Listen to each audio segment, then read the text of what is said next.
In the early 2000s, Turkey became one of the original international partners in the F-35 fighter jet development program.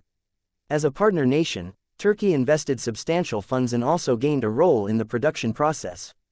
Several Turkish companies were contracted to manufacture hundreds of parts for the F-35, including components for the fuselage, landing gear, and cockpit displays.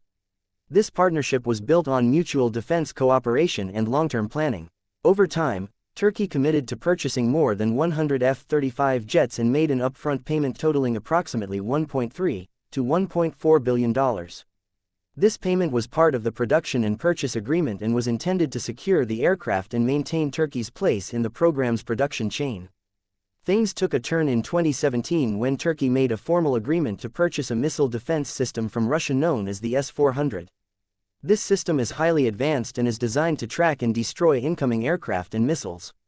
The problem from the US and other allies' perspectives was that the S-400 system is built by a country that is not part of NATO and that has been seen as a rival in global security matters. The US government, along with defense officials and military analysts, expressed concern that integrating the S-400 into a defense network alongside the F-35 could allow Russia to collect sensitive data about the jet's stealth capabilities. Even if the S-400 was never directly connected to the F-35's data systems, officials worried that having both systems in the same defense infrastructure posed a serious security risk. In response to these concerns, and after multiple warnings and attempts at negotiation, the United States officially removed Turkey from the F-35 program in 2019. This meant Turkey would no longer receive the jets it had paid for, nor would it continue its role in manufacturing parts. As part of this decision, the US imposed defense-related sanctions on Turkey under the CATSA law, which penalizes countries that engage in significant defense transactions with certain foreign governments. Since that removal, the issue has remained unresolved. Turkey has repeatedly stated that it expects either the delivery of the jets it paid for or financial compensation. It also sees the removal as unfair, pointing out that it had been a loyal partner in the program and had fulfilled its financial obligations. On the US side, officials have maintained that the presence of the S-400 system is incompatible with participation in the F-35 program. Some American lawmakers have said they would consider a resolution only if Turkey fully removes or disables the Russian system. Over the years, various ideas have been proposed, such as transferring the S-400 system to a third country, storing it in a non-operational state, or even shipping it back, but none of these proposals have led to a final deal. In 2021 and beyond, Turkey turned its attention toward purchasing updated F-16 fighter jets and modernization kits from the US. This was seen as a potential alternative to the lost F-35s. However, this too has been controversial, with several US lawmakers insisting that such a sale should be tied to specific conditions, including limits on aggressive actions in disputed areas and further discussions about the S-400 issue. Fast forward to June 2025.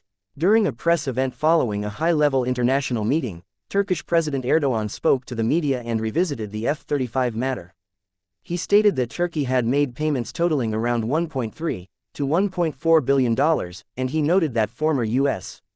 President Donald Trump had expressed a positive attitude toward finding a solution, possibly even delivering the jets. Erdogan described Trump as well-intentioned in this matter. This statement reflects a continued push from Turkey to either receive the jets it paid for or find a negotiated resolution. However, as of now, no agreement has been reached. The current U.S. administration has not made a public commitment to reversing the decision, and the core issue, Turkey's ownership of the S-400 system, remains unchanged. Additionally, Turkey has expanded its own efforts to develop domestic defense capabilities, including new fighter jet programs and drone technology. This suggests that while the F-35 issue is still a priority for financial and diplomatic reasons, Turkey is also preparing for a future in which it cannot rely on external suppliers for high-end military aircraft. From a broader perspective, the F-35 dispute is part of a more complex relationship that involves defense policy, arms control, regional security, and alliance management. The aircraft themselves are not just tools of defense, they represent access to cutting-edge technology, trust between partners, and long-term cooperation in strategic planning. Losing access to that platform has real military and political consequences. As of mid-2025, the situation remains unresolved. Turkey continues to push for compensation or re-entry into the program, and discussions with U.S. officials and defense representatives are ongoing. However, the chances of regaining full access to the F-35 program are slim unless major compromises are made, most likely involving the removal or deactivation of the Russian missile system.